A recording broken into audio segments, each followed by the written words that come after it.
Hi, I'd like to show you how to animate your text boxes for Google Slides so that the text doesn't just pop up all at once when you present your slide.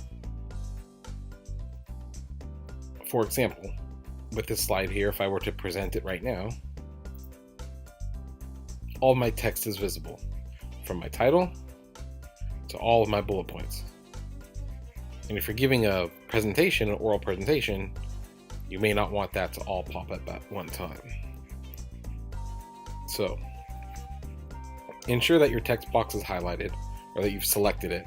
You get this blue outline around it.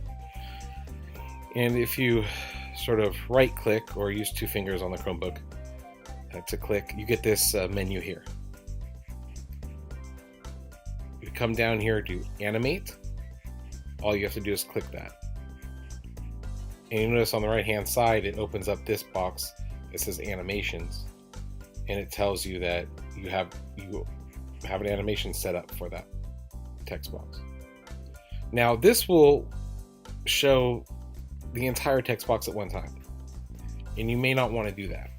You may want to show each bullet point individually.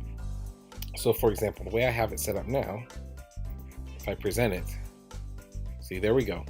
I don't have the bullet points, but if I click, I get all the bullet points at once.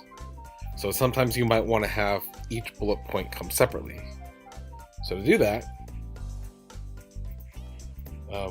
you just have to make sure when you come over here to this box over here, you click by paragraph. All right? By paragraph will allow it to come in view, bullet by bullet. And if you really like,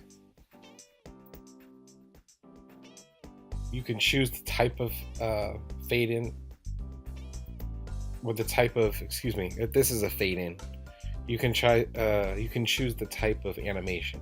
So this is a fade, you can change it to a zoom in, all right? So then you're gonna have something that zooms as opposed to fades. So there's different things that you could have over here. If you click into this box, there's fades out, there's flies in, there's flies out, spinning. Okay, so you can actually choose what you'd like for it to be. And you're going to want to have it on click, because that means whenever you click the mouse button, a new text bullet will appear. So that's how you're going to add an animation. And you can add that to any text box you have. If you want any text box that you like, just make sure it's highlighted and you add one. And even photographs too, or photos, right? Any pictures you have in here, you can, once again, just highlight it just like you do the text box, and then add that animation to the photo. You can do that way as well. So it all works the same way.